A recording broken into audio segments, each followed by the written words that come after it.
Assalamualaikum warahmatullahi wabarakatuh. Apa kabar teman-teman sekalian? Berjumpa lagi dengan kami di kelompok 8 yang beranggotakan saya Aziza Rumahira NPM 2004010006 dan rekan saya Yesi Amaradinda dengan NPM 2004010018. Tak lupa Mas Fahmi Ahmad Hamam dengan NPM 2004010023. Izinkan kami bertiga di sini akan menyampaikan sedikit materi mengenai manajemen berbasis madrasah menuju pendidikan bermutu. Oke teman-teman, gimana nih? Mungkin di sini sudah ada sedikit gambaran mengenai materi yang akan kita sampaikan. Oleh karena itu kita akan membahas satu persatu mengenai manajemen berbasis madrasah menuju pendidikan bermutu. Oke, pertama yang akan kita bahas di sini adalah pengenalan mutunya dulu, karena perlu kita ketahui bersama bahwasanya kondisi dari madrasah dan juga sekolah umum itu tentunya berbeda ya.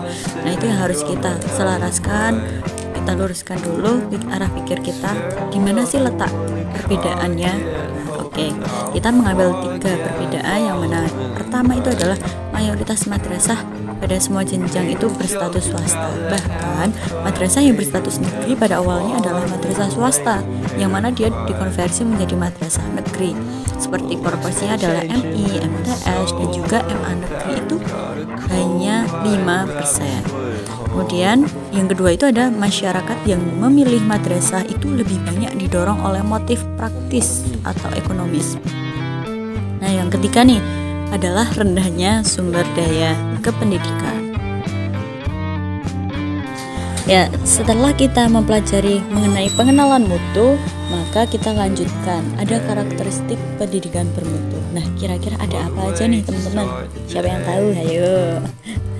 Ya, madrasah bermutu itu adalah madrasah yang memadukan antara keunggulan dalam bidang ilmu pengetahuan, keterampilan, dan teknologi dengan keunggulan dalam bidang keimanan dan juga ketakwaan.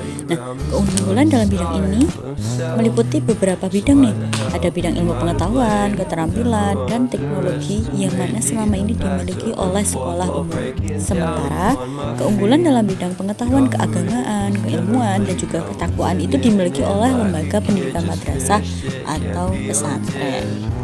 Oke, di sini ada beberapa karakteristik yang kita ambil dari mana sekolah bermutu itu ada 5. Yang pertama adalah terfokus pada customer atau peserta didik, kemudian keterlibatan total, pengukuran, dilanjutkan ada memandang pendidikan sebagai sistem dan memiliki kualitas mutu, dan yang terakhir ada perbaikan yang berkelanjutan. Next, kita akan membahas mengenai prinsip dan giat mutu. Menurut kami, ini adalah suatu komponen penting dalam program mutu pendidikan. Kenapa?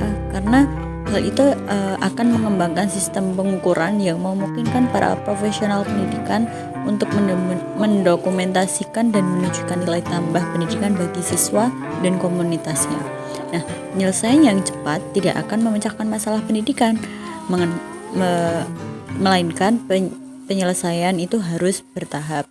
Jadi yang perlu kita garis bawahi di sini, segala sesuatu penyelesaian itu tidak mungkin secara instan atau cepat, tapi harus melalui tahapan-tahapan.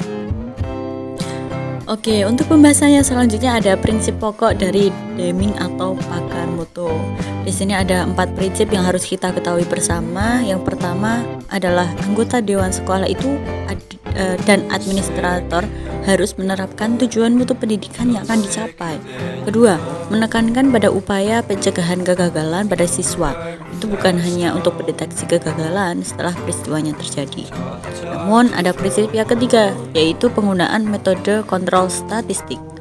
Nah, yang prinsip terakhir itu adalah pelatihan massal yang merupakan persyaratan mutu. Jadi setiap orang di sekolah itu mesti mendapatkan pelatihan. Kenapa keempat hal tersebut menjadi prinsip pokok dalam pakar mutu? Karena itu sudah diuji. Terlebih pada prinsip yang keempat, di situ ada pelatihan massal. Menurut kami pelatihan massal itu memang perlu dilakukan bukan hanya dari sekolahnya saja, tapi seluruh stakeholder yang ada di sekolah tersebut untuk menunjang mutu dalam sekolah tersebut. Oke, dari beberapa poin pembahasan di atas tadi, kita dapat menyimpulkan adanya perkembangan mutu dalam suatu madrasah itu bukan hanya aspek kepala sekolah saja yang bergerak pada bidang tersebut, melainkan seluruh aspek yang berada dalam sekolah. Nah, perkembangan mutu itu sangat perlu dan sangat-sangat ditekankan untuk dikembangkan dalam suatu madrasah. Nah, apabila mutu guru dalam sekolah tersebut bagus, maka besar kemungkinan sekolah itu akan memiliki mutu yang bagus pula. Nah, mungkin cukup pemaparan dari kami, kurang lebihnya kami mohon maaf. Wassalamualaikum warahmatullahi wabarakatuh.